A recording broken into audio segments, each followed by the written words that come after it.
How you doing? I'm Alex Desir. I'm one of the singers of Hepcat, and that's Scientist.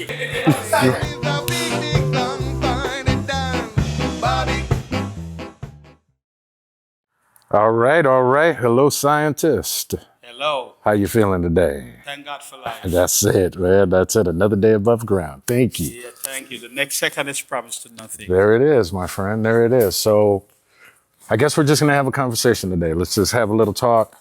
And I'm really curious about you and how you approach music. How did you get into mixing? How did you get into dubbing and all of that beautiful stuff? I started out my career first as an electronic engineer, Okay. and I become fascinated with King Tommy's roots of dub. I eventually met him, and he basically pushed me in the water and said, "You better learn to swim." Okay. All right. And what was the experience like the first time you actually got to do stuff on your own? It was intimidating. You didn't have the confidence. You had was to develop the confidence. And then when you start to see the success, then you develop more confidence. Okay. And confidence in the sense, so it'll make you take more chances, more risks. Yes, I was experimental. Uh-huh. I was ahead of my time. And a lot of stuff that you see happening now with the moving faders, the in-ear monitors. I remember first time when I tried to get a band to use headphones on stage. So all right. So you were getting the confidence, and people were like, "What? I'm not gonna play music with headphones on." And then what was basically how No, the bands the were band weren't doing that? were saying that that want to perform live with headphones because I discovered what people now discovering the problems with the monitors on stage. Okay, got you. Right? Yeah, especially if you have a guy that is singing soft and he not singing loud, then you have to crank up the gain, and by that time now you start getting Everything. into feedback zone. Right. And then the bleed from this monitor to the different mics causes Right. huge problem. So I discovered that 30, 40 years ago, I was trying to get everybody to use headphones. Uh-huh. And everybody thought, hey, crazy, man, blah, blah, blah. Crap, crap, crap. And so now you're just sitting back And going, then 30 years later, for the same exact problems that I identified then is why they now have in-ear monitors. 'cause I can tell you about many a bad sound check I've had and many a gig where it's like, no, it's too loud, it's too soft. Matter of fact, me and Greg, Yeah. we used to always like laugh because you're like, Alex, you're singing too loud. I'm like, it's not me, it's the monitor. The monitor, and then what happens now, that monitor that come there, it start getting into all the other mics. You find with in-ear monitors, you don't have that. And the biggest problems in recording studio Right. is the bleed. Right. The more isolated you can keep things, is the better the quality. So do you also record bands? Yeah. Yeah. And do you enjoy doing that more? Or is there a, I enjoy recording bands that can really play. okay. Yeah, because well, everybody was nobody before they become somebody, and sometimes you need to encourage people, like how I got that encouragement. Because I know in one individual, the first time I heard him sing, we all tried not to laugh, and then the guy became a household name. So because of that, I believe in giving somebody. Right. Because sometimes they're just shy and they don't develop the confidence, Right. and they just need a little guidance. Right. But I like working with people what have good composition, and sometimes I don't care how good you can play. If you're going to create problems, then I don't want to be a part of your problem. Right, right. Just nothing replaces good composition. Oh, right on. Right on. Thank you. Yeah, it was funny because talking about dubbing, it's interesting because I listened to what you did, and I know the guys in the band are great, but you pulled up things that I'd never heard. And I was like, I didn't know he did that there. What? I didn't know Greg sang that. What? I did that? Like some of the stuff with the drums and the guitar blew my mind, you know. And so when you're in there and you're doing it, exactly what is it that feeds you, that gets you to decide? Well, a lot of people, right? The mixing is pretty much like cooking, right? The things that going to take the longest time to cook, you put them in first, Okay. right? And because if you put in your seasoning right at the beginning, you're going to, and you're trying to cook something that take a long time to cook, Okay. you won't taste the seasoning. Right. So yeah, I kind of you have to approach it that way. And then you have a thing that's very important in music, in mixing that a lot of people don't master, is why you start to hear it is the separation of sound. Okay. Can you Right. tell me more about that? Yeah, well, again, separation of sound. One of the reasons why you can't get that separation of sound, if three of us is trying to talk to an individual, right? That individual over there doesn't know what we're saying because we are talking the same time, right? So one of the things with how you play the album, everybody in their own space. Everybody's like a call, a response. I ask you a question, then you answer, right? But if everybody, the horns playing, the soul rolling, this, that going on at the same time, it's harder to get that clarity. Now, if you notice in your mix, I could push up things without it take over the next thing because everything within its own space. And it is a huge part of the reason why that happened because space is a very important element in mixing, in music, in playing the music. Knowing when to do nothing at all. Isn't there like a Miles Davis quote like that? Oh, Like, really? I didn't know that. listen to the music between the notes. Yeah. You know? So it's, It is pretty much when dubbing, because a lot of people, they, okay, go on the dub and they start making all kind, I call it noise, because what it is complementing, what is it answering? It just a delay, okay, but in relation to what? right. How does it serve the whole piece? Yes. Yeah. All that I know, I will fight to be the best I can. Everybody, somebody never heard of them. Right. But you go, like in UK, Europe, is more of a thing. In America is just catching on, like the sound system thing here. But you go step outside of America, you go to the UK, France, Germany, dub is more of a thing there. Right. Right. And do you think like the new outlets for people to release the music, do you think that has a good effect? Like, the way people are just making it on their own and going to SoundCloud or Bandcamp or With the technology here, it causes musician to more can control the product, right? It causes it's a double-edged sword because first time back in the 70s, a record company give you X. Oh, you want a limousine? Okay. You want a soda? And then you find where's your royalties, and then the record companies, because of the expense, right, end up keeping a big chunk of the artist's money. The double-edged sword about that is, you see, you have to be honest with yourself. You find in today's world, instead of a guy or the producer who are playing hire a talented drummer, he wants to now program the drum himself. right. And don't care how good you can play, when you have different people specialize in different instruments. Right.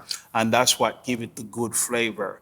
So even though the technology allow these people to do that, the downside of it is when everybody trying to do everything themselves. For example, in reggae, because of the drum machines, it took away all the jobs from the percussion players and the horn player and so forth. And okay, you can still have drum machines, but hire somebody who is good in playing percussions to play the percussion and to put on the various part, more than just one guy trying to do everything for themselves to get all the credits written and arranged and produced by X. Self-serving. Right. Yeah. Well, it's funny because I never actually thought of it that way. But that's true. The writer had one idea, Yeah. and then they trust me to do what I do with it. And I think it's like I was kind of saying before, it's about the confidence Yeah. and trust. And it's a two-way street. You have the writer who trusts you with their words because you did something they didn't expect. Right. You have to compliment what's Exactly. already there. Exactly. And then the beautiful thing is, it's like you have one and one, you put them together and it turns into something else. Right. One thing have to complement the next thing. Exactly. And that's that's the magic of creating stuff. Yeah. Like, you might ask an individual to do a dub mix and it's just all about himself. And you really don't hear the guitar guy playing a solo Right. over here. Right. And what you're doing is taken away from the solo. Yeah. Yeah, exactly. And Yeah. it's really about making it better. Making it better, Yeah. yeah. Make no mistake, though, people talking about the remix, but the first remix came from Jamaica through dub, Give it to me. right? And dub is the first electronic music that inspired the rest of the genres. And make no mistake, is reggae and the foundation that I helped to lay in Jamaica is why we're having the type of sound system here, Right. because a lot of people would swear they have a good sound system until the time they play a song that is mixed properly. Ah, okay. Yeah, because people, like when I was building amplifiers, right? I used to use King Tubby's Roots of Dub to kind of tune up the system. Okay. Why? Because it was mixed properly with the right frequency response with both bass, treble, and lows. Okay. Now, if you tune up your sound system on a record that it have the poor high frequency, right? Then when you put on a record with the proper high frequency, because that high frequency that comes from a record was so poor, you have to crank it up. Right. So now when you put on a record with the correct value, then you're going to find out all of a sudden you have to turn down. Now, if you Right. notice, I don't know if you noticed the kick drum in your songs, right? I adopted it. I carried it through a surgical, the whole drum set. Yeah. I carried it through a surgical procedure. No, for real. Okay. For real, it's part of the reason why it came out like that. And I've been blessed that it could have choose anybody else, but it chose me for whatever reason. Right. And again, music is an inborn thing, because it doesn't care how much money you have. You can't pay enough money to be talented. That's it. And people have tried. I'll say to you words of devotion. So that's part of the reason we're all so happy that you said yes. We're like, yes, we got it. And like when we were making that record, we called it Scientific, and you could probably hear it when you were listening to the track. We didn't know what we were doing, but we were like, you know what? But this is fun, Yeah, let's make this song sound like that. And literally, it was a bunch of it we did in the studio, figuring it out on the fly. Even our engineer at the time didn't really know how to do this type of music. So he was learning with us as we were learning and figuring it out. And personally, I think for the longest time, this is actually my personal favorite album. And I think it's because of that experience in the studio and us just going, I don't know, let's just do it. I know there are some songs I did things where I was like, I'm not going to go to sleep tonight because I want my voice to sound like this when we record tomorrow. And I think for all of us, it was just that great experience. It's our second album. So people liked us, so we get to do it again. That was a good time. So what was your process when it came time for you to take reins of the record? Let the music speak for itself. Okay. Okay. Figure out what to highlight, and tone. Tone and timbre is a very important thing. And when you know to capture the correct tone Right. and timbre, then everything else shine. Next, make no mistake, reggae is the hardest genre. Absolutely. Absolutely. And if you want to show up an engineer or a sound system, okay, you work on so and so rock record, okay, all right. Here's a reggae record, and then reggae now start to show us all the weaknesses. Uh-huh. Is not not the other way around. Like sometimes, people they ask you to engineer, and yeah, I'm an electronic engineer Right. first, right? I know how to design all of this and build it prepared. So sometimes you show up on some scenes, and some people have some poor sound systems, or sometimes they have good sound systems, but what they teach them in school, right? There's other knowledge more than what they teach them in school. When you try to show them that 1-on-1 is not 11, they start to tell you about all the big rock bands that they engineer. All right, all right, rich son. But it doesn't matter. 1-on-1 is not 11. 1-on-1 is 2. Right. Yeah, doesn't care where you want to put it. 1-on-1 is not 11. And some people are very adamant about it. So now I'm more selective. God put me in the position where I can say, no, I'm not as hungry. Nice. That's great. Yeah, well, thank God for that. And it seems like the older I get, is the more I'm in demand. And the truth it flows free in my eyes. Only love. So when you were coming up, Yeah. it was more physical with the knobs and the faders. So you actually had to really crank it in there and make it work. Well, that's me acting. Yeah. And so what's the difference for you now having to use like Pro Tools and all the easier feeling stuff compared to back then? And actually, what was it like learning how to do all of that when you were coming up? A lot of people don't like hearing me say it, Go ahead. but they invested so much money in their dinosaurs. They don't want to admit that the digital technology is actually better. Ah, Oh, you get a better bass, blah, blah, blah. Nonsense. Reason why it's nonsense. There's no tape machine can deliver a full 20 cycle wave without consequences, okay. right? Of crosstalk, and the moment you hit chip, it's automatically a second generation. Then by the time you mix it, that's one generation down. And by the time you cut the stamper, that's the next generation down. And by the time you get to the vinyl, it's about 4 generations down, Okay. right? You find back in the days, if somebody make a mistake and erase something, right, it's gone forever. Right. With digital, you can undo it. You find like the console here that I'm using, a 48 drag back in analog. Oh, the Neve is better. Crap, crap, crap, crap, crap, crap. All right, son.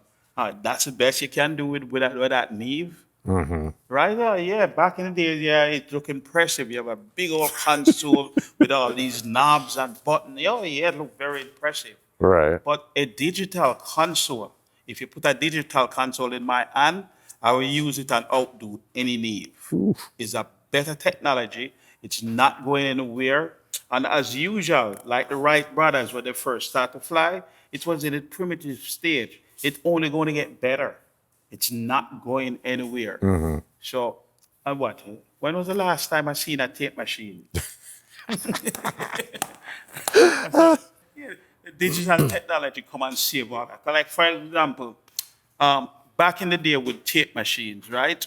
You record at this studio, right? And by the time you carry to Studio B, because you have to now align their machine and try to get Right. it back. Yeah, sometimes you come close, but you're not going to ever get back the same thing. And then when you tape sit down too long, then you have to start baking the tapes because of the decay and all Right, that. right. Digital came and saved all of that and Wow. solve all of that problem. Okay. Right? There's no more alignment tapes and all the nonsense that goes. So I personally is a huge fan of digital. Okay. Yeah.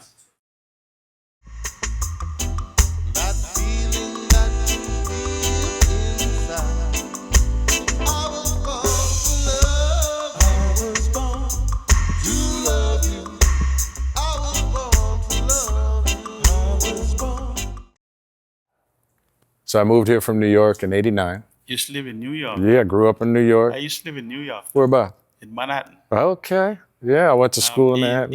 East, what do you call it? Astor Place Oh, wow. in the Bowery. Oh, wow. Okay. Yeah. All right.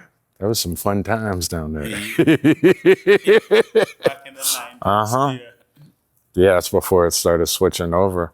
It changed now for the better, though. Yeah, it's clean. It's funny. I go back to New York. I'm like, I'm that guy. I'm the guy that likes the knobs. I'm like, this isn't my New York. I feel too safe, but it's okay. Yeah. My mom is still there and she's safe, so that's good. Yeah.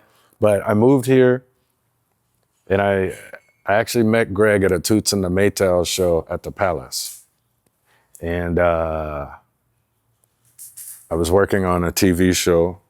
And a woman I know from the TV show was like, you got to meet my friend Greg. And Greg's like, oh, you're on that TV show? And I was like, yeah, so what? And so basically, we didn't like each other for a while until later on in the show. I'm dancing, and I look next to me, and there's Greg. And he's dancing too. That's where you met Greg? That's how we met. And then we were like, all right, cool, you're cool. And then Greg became like my Sherpa, my guide to Los Angeles. And, he was the one that was like, hey, you wanna start singing together? I was like, sure, no problem, man, let's go. And he was in another band, and he knew Destin, our keyboard player, and Lino, our guitar player. They all grew up together. And Greg literally kind of saw the whole band happening before the band happened. So it was actually, it's a blessing, Sometimes I think here might be the last place because no one knew where we was before we were born. And it's like we all come here to die. Huh? And I believe and hope there have to be somewhere better than this. For all yeah. I know, this is like hell. So Greg probably not, much I do miss him, probably in a much better place. Oh yeah. And, I look at it, he did what he needed to do. Yeah. He did what he needed to do. To love you if you do me wrong.